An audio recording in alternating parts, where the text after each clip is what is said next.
Right, everyone, I've been deep diving into patents today. It was about time that I got into these patents, tried to understand the technology behind all these things. 5 minutes in, not even 5 minutes, who am I kidding? On the first line that we get in, I'm way above my head. So I thought, okay, this is going to be harder than I expected. Maybe I need a bit more time to get into this, understand the technology behind it. This is how the patent starts, with all these diagrams. What am I supposed to do with that? I don't know.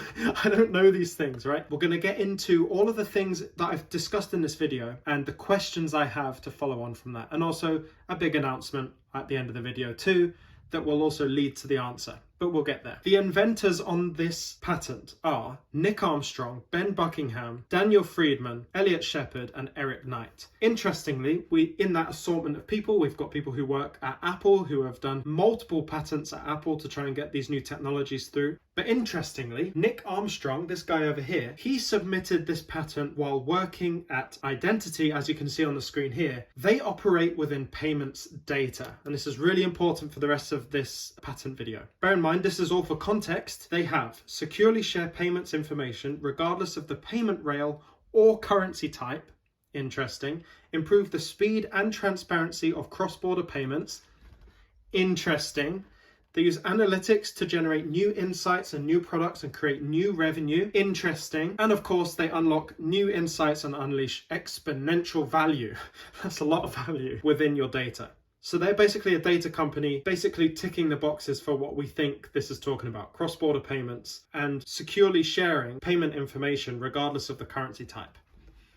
Okay, so we know where they're going with all of this. Let's get into the patent and let's get started. And by the way, I've already done the research. What happens in between doing the research and making a video about it is that I post it onto my Patreon and my YouTube membership areas.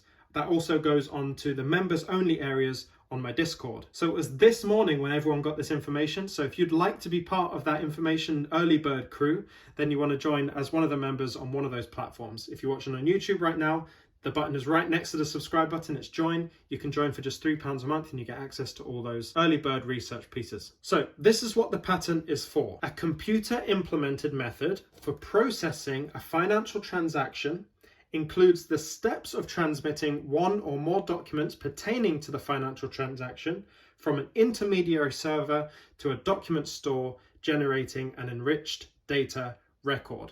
So straight off the bat, the title tells you what it is. If you are in the know of everything, then you'll know what that means already. For me, I had to decode it down a little bit. But essentially what that means is an automatic computer method of actually processing financial transactions and delivering enriched data along with those transactions. So this comes into the whole messaging side of things. This comes into what Swift do. Now, I'll say straight off the bat, this isn't supposed to take over Swift, right? This is actually supposed to supply Swift with a new technology to be able to...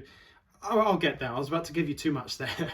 And in extra layman terms, this is a method for processing payments from institution to institution, which is completely different to the method that they're using right now. And these are things that I've pulled directly from this patent. Let me just read this for you. A financial transaction comprises of at least two parties, with a transfer of currency taking place between the two parties. The currency may include an electronic currency and a fiat currency, right? This is a messaging system to bridge two types of assets: electronic currency and fiat currency.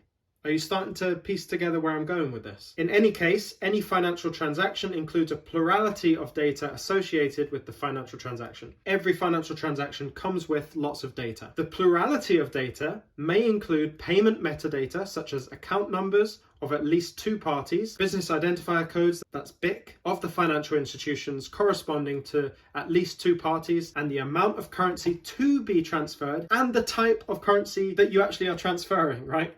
So this is all this data, how much you're transferring, of what to what. All of this information needs to be carried through a messaging system, right? And that's what Swift do. In addition to that, the data that we're looking at here, it could also include regulatory compliance documents such as KYC documents. So this is where we're getting into that realm of where we're talking about CBDCs now, and the amount of surveillance we'll have per transaction is literally telling us in this patent what the future is going to be like, and the data that's going to go along with every single transaction in that messaging push that goes before the value is actually moved. Here's what they say in the patent that relates to blockchain, right? This is specifically what they wrote about blockchain. You can see it all here, but I'm going to read it out anyway. At the first intermediary server, I know this is getting complex, just bear with me, I'll break it down. The proposed system would add to the enriched data record, because right now when we send transactions from one place to another, it already comes with some sort of code and some sort of system, right? Some sort of message comes. Right as it stands right now, the bank who's receiving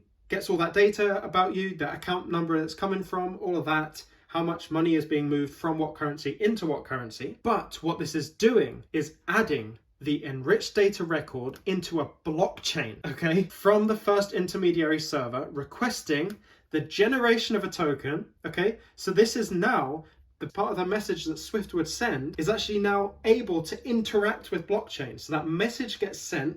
If the message tells you that it needs a cryptocurrency to work, it actually has the system, the technological system here, to be able to generate a token from the blockchain, grab it, pull it out, and finish the transfer of that value. Okay, this is down to a technical level of actually what happens when you do a payment using XRP. I mean, it's the first time I've said XRP in this video, but we're getting there, okay? So let me continue.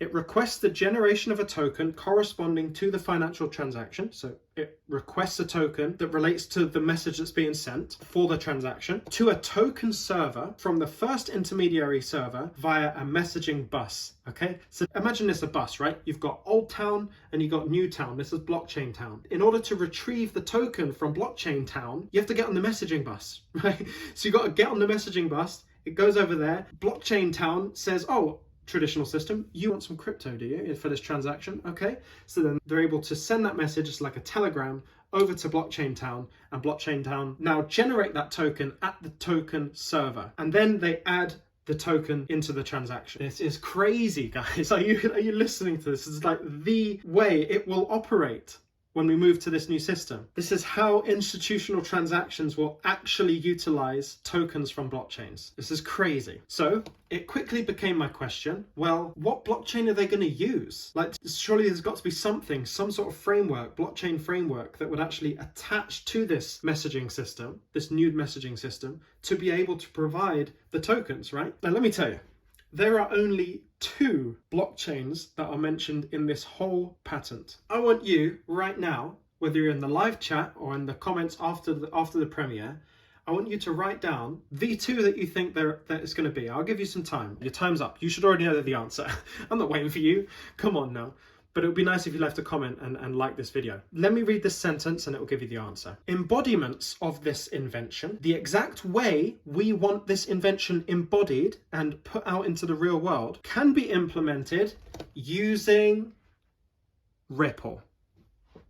It literally says Ripple. The framework, protocol, and gateway, or more generally, any blockchain-based framework. So this is what this means to me. Ripple is the perfect use case, not only because it's so quick to transact, which we already know, but also the XRP ledger can be made interoperable to such a degree to where we can now add on through interoperability lots of different blockchains, right? Let's go even further than that. Let's just say, for example, I'm no IT guy, but I'm just putting these things together in my head. What if the messaging bus that goes from Old Town, or Traditional Town, I don't know what I called it, to Blockchain Town, what if the messaging bus is, say, Chainlink?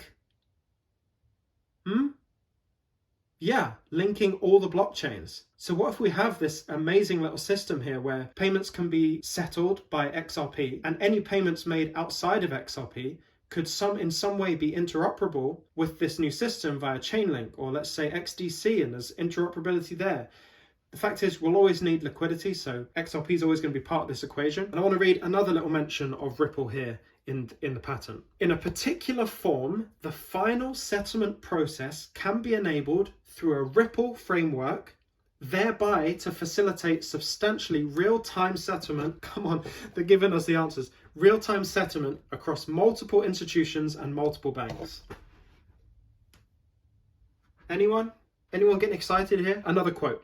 Blockchains can be based on or operate in association with any one of a number of protocols. For example, Ripple or Stellar, the only other blockchain mentioned in this patent by name. They've literally said Ripple and Stellar. Let's have another one. Preferably, the blockchain settlement system employs the Ripple protocol. They are saying, as the patent creators, preferably the blockchain system we'll be using is Ripple. That's interesting.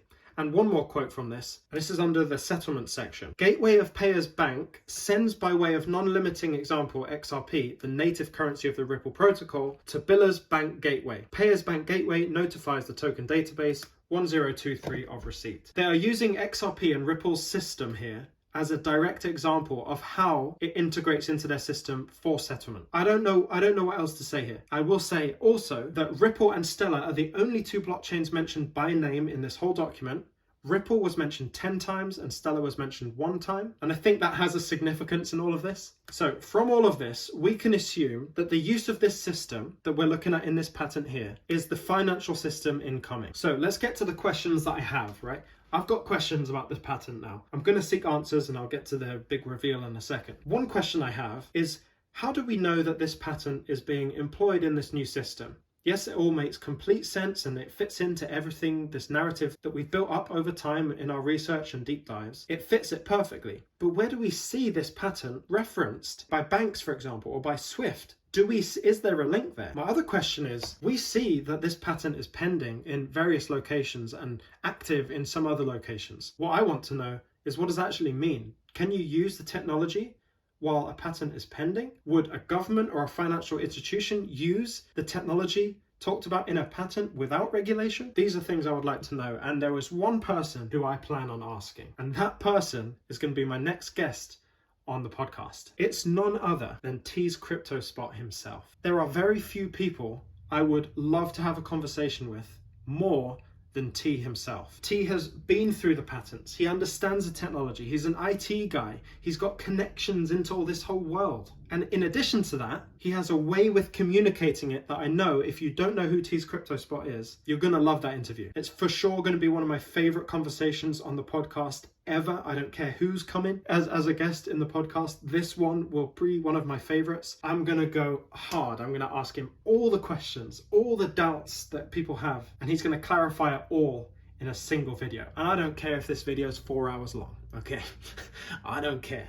We're doing this conversation and it's coming soon and it's coming next. And with that said, I want to introduce you to the sponsor of this video, and that is BingX, who are giving you from now until October the 31st. So for simply registering with BingX, you get $50 of free bonus to use on futures trading. So let me put it this way. They're giving you $50 just for registering. I don't know why you're not registered already. Click the link in the description. They give you $50 for registering. You can put that all on futures. Any profits that you make from those future trades is now yours. And what do you do with it?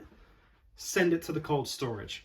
It's very easy, free crypto here, okay? And they're giving that to you specifically because you're in my audience and you have until October the 31st to do that. So get on it, okay? I like BingX, they're good guys, they like this channel, they want to support everyone, so check it out in the description. I'm going to go into more patents as we move on. If you actually like this setup, I'm quite enjoying being able to stand up and not being in my basement like that. So if you like this setup, let me know. Get excited, lots of stuff coming in November. Jeez, there's a lot of stuff coming. Stay emotionless out there. See you in the next one.